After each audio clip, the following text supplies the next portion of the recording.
ଚୋରି ଅଭିଯୋଗରେ କତାବଗା ଗାଁରୁ ତଡ଼ି ଦେଇଥିବା ଗୋଟିଏ ପରିବାରକୁ ଗାଁରେ ସାମିଲ କରିବା ପାଇଁ ପ୍ରଶାସନର ବୈଠକ। ଗତବର୍ଷ ଅତାବିରା ଥାନା ଅଧୀନ କତାବଗା ସମଲେଇ ମନ୍ଦିରରୁ ମାଙ୍କ ସୁନା ରୂପା ଅଳଙ୍କାର ଚୋରି ହୋଇଯାଇଥିଲା। ଏ ସମ୍ପର୍କରେ ଗ୍ରାମବାସୀ ଅତାବିରା ଥାନାରେ ଏତଲା ଦେଇଥିଲେ। ଏତଲାକୁ ଭିତ୍ତି କରି ପୋଲିସ ଘଟଣାର ତଦନ୍ତ କରି ଗ୍ରାମର ଜୟ ମେହେରଙ୍କ ପୁଅ ସୁଦାମ ମେହେରକୁ ଚୋରି ଅଭିଯୋଗରେ ଗିରଫ କରି ଜେଲ୍ ହାଜତ ପଠାଇଥିଲେ।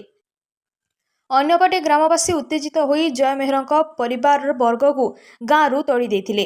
ସୁଦାମ ମେହେର ନିର୍ଦ୍ଦୋଷ, ତେଣୁ ତାଙ୍କ ପରିବାର ବର୍ଗକୁ ପୁଣି ଗାଁରେ ସାମିଲ କରାଯାଉ ବୋଲି ଗୋଟିଏ ବର୍ଷ ପରେ ଆଜି ବୁଧବାର ସନ୍ଧ୍ୟା 7ଟାରେ ଜିଲ୍ଲା ପ୍ରଶାସନ ତରଫରୁ କତାବଗା ଗାଁ ଦାଣ୍ଡରେ ଗାଁବାସୀଙ୍କୁ ନେଇ ଏକ ବୈଠକ ଅନୁଷ୍ଠିତ ହୋଇଥିଲା। ଏହି ବୈଠକରେ ଅତାବିରା ଥାନା ଅଧିକାରୀ ପ୍ରକାଶ କୁମାର କର୍ଣ୍ଣ, ବରଗଡ଼ ଏସ୍ଡିପିଓ ପଦାରବିନ୍ଦ ତ୍ରିପାଠୀ, ତହସିଲଦାର କେ ରିଚି କୁମାର, ଉପଜିଲ୍ଲାପାଳ ପ୍ରସନ୍ନ ପାଣ୍ଡେ ଓ ଆହୁରି ଅନେକ ପ୍ରଶାସନିକ ଅଧିକାରୀ ଓ ଅଭିଯୁକ୍ତ ବୋଲାଉଥିବା ସୁଦାମ ମେହେରଙ୍କ ବାପା ଜୟ ମେହେର ଓ ମା ଅହିଲ୍ୟା ମେହେର ଯୋଗ ଦେଇଥିଲେ। ଉପଜିଲ୍ଲାପାଳ ଗ୍ରାମବାସୀଙ୍କ ମତ ଲୋଡ଼ିଥିଲେ। ଗ୍ରାମବାସୀ ଉକ୍ତ ପରିବାରକୁ ଗାଁରେ ସାମିଲ କରିବାକୁ ରାଜି ହୋଇନଥିଲେ।